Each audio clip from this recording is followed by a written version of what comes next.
And as always, as promised, as I said, here am I to the live reaction of this week's chapter of the Seven Deadly Sins, of 206 of its name, The Beast Roars. So, a nice little cover. This cover was used before, I believe. I've seen this cover before. All the seven joined together. So, yeah. And a color page. Then let us make for the gate to the celestial realm, narrow master. As you wish, Lord I still don't know how to say this name. Rueduciel.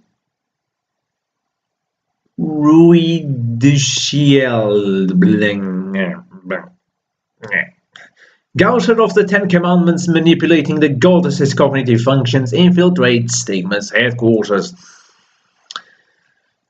Gouter, you son of a gun, if you do anything bad to that young, beautiful lady, I'll punch your face myself.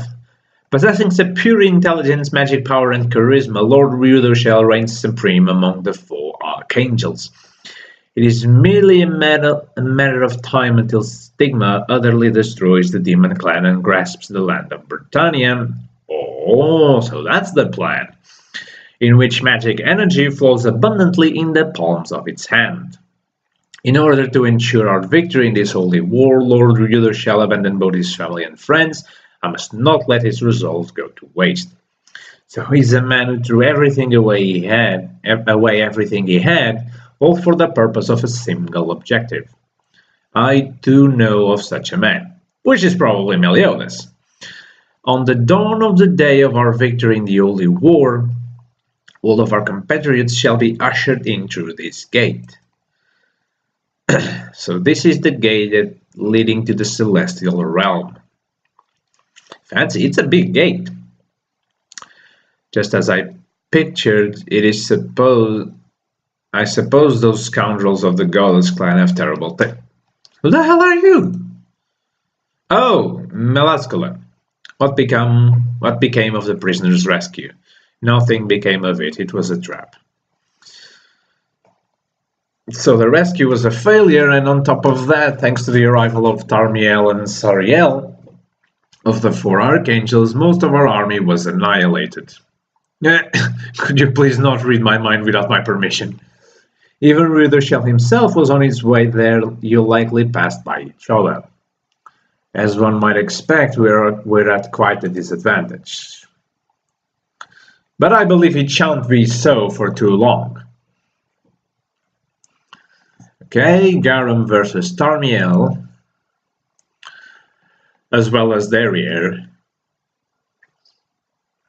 Okay.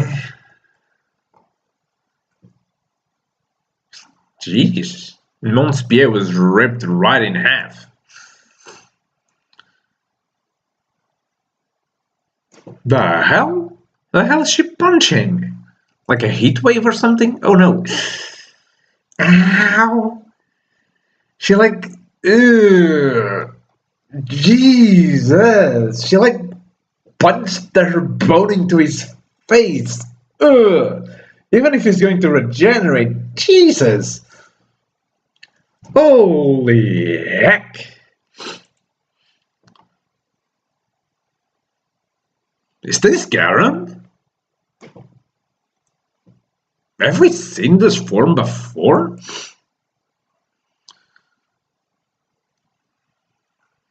I don't think we have. Why, hello and goodbye. Okay. So Rueduciel comes to make a scene.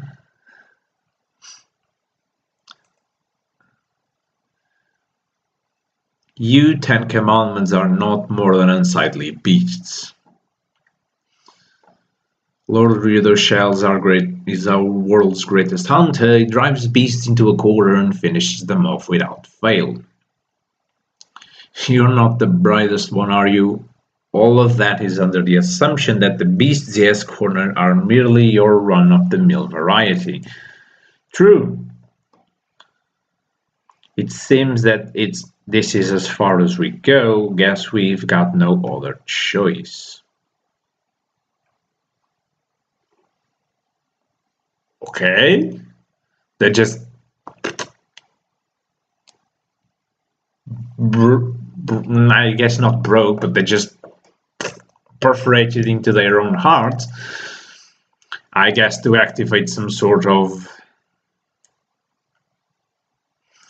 Lord Monspiet, what are you, Lady Derriere? This ain't good, Frodrin. We gotta prepare to retreat. What the hell? They just took their own 7 hearts and...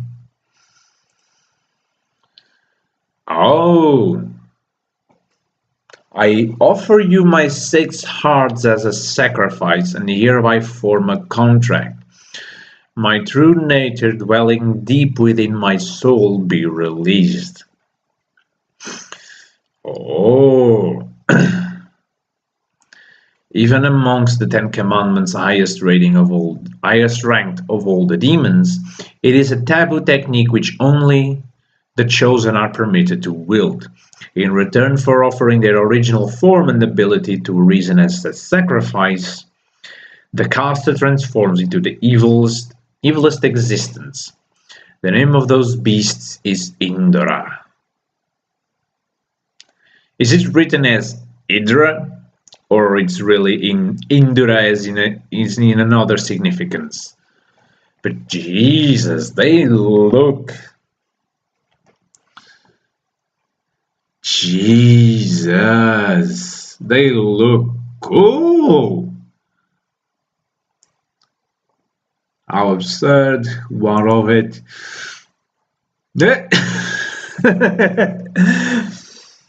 Her fist of destruction stained with blood, the pure white wings are dyed a deep crimson. To be continued in chapter 207, Indura Beasts of Destruction. Man, this was quick. This was very, very quick. The 10 Commandments risking their lives to perform a hidden technique turn the tables on an unfavorable situation. These savage, unruly beasts bear their fangs at the 4 Archangels. Okay. I was not... Again, as I said with Fairy Tail, I have had a little bit of a spoiler for the 7 Deadly Sins as well.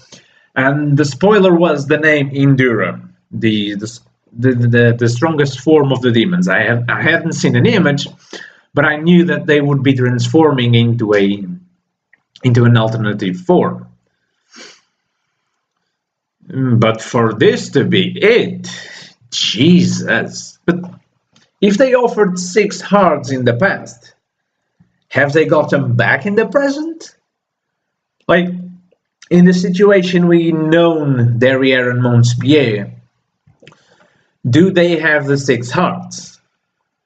Do they have the 7 hearts complete? Or do they only have 1? That's a fair question. Do the hearts grow back? Or does the Demon King bestow upon them 6 more hearts? After this, as a war commendation, I mean, they didn't really won the war, so I guess there's no reason to offer them prizes, but it would be more of a way to, like, oh, you know, if we're going to war again, we need our strongest soldiers at their peak, so I can't just waste 2 of my strongest soldiers just because of that failure. And so they got their 6 hearts back, and they were allowed to live to another time when the Demon Clan could take Britannia back. Monspiet's face is like, he looks like an owl with that face. Oh god, he looks creepy as hell as well. Derriere is just like a beast. She's sort of looking like an ape slash crab slash lion slash scorpion beast. But Monspiet is just full on creepy mode with like tentacles all over him. So I believe that the 4 Archangels also have a secret technique that they will be able to use But I think that the next chapter will only be a chapter of commandments kicking the ass of the archangels. And then at the end of that chapter, the archangels will be like, okay, you know what? Enough of this. Boom. Mighty morphing 4 archangels. And they will change into their true form and they will kick the demon's ass. And their form will be even more demon looking than the demons themselves. I mean, Tarmiel already has a form that is pretty messed up for an archangel. I mean, the guy has like pointy teeth and the guy has 3 heads. I guess that's Tarmiel, or is it that Sariel? I don't remember. But yeah, the guy has 3 heads, and all of them. One of them is a young head. The other one is an old man's head, and then there's his head, which is kind of in the middle. And all of them have pointy teeth, and he doesn't exactly look like an angel. I mean, Sariel looks more like an angel than him. In fact, Sariel looks a lot like King, kind of like King. So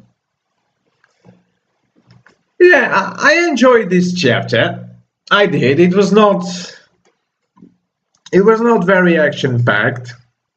We had a little bit of action in the last few pages, like, but even so, it was more of a setting. It was more of a setting chapter than anything else. I genuinely thought that this form of Garam would be in Indura as well, but apparently it's not. It's just a form that is able to attain some way or another. I don't really know how or why. I don't think we've seen this form of his before. So we had a lot of action. The commandments going against the archangels and actually getting an upper hand, because Sariel got his high kicked. So anyway, this is it for this week on Fairy Tail and the 7 Deadly Sins. As I said, there's one more video coming. It's not that big of a deal, but it's something that I realized yesterday that has happened, and I haven't even mentioned it. I completely forgot about it, so you'll see it incoming right away. It's the video that's going to come right away after I have a little rest, because my throat is parched and I'm still very sleepy. I'm still a little bit sleepy. I just woke up, I had some breakfast, and I just came straight into recording because I want to get this done as soon as I can. Anyway, I'll see you right away for the last video of the day. It's not a reaction video, it's a small video. You'll see. And I'll say my goodbyes to you, and bye bye.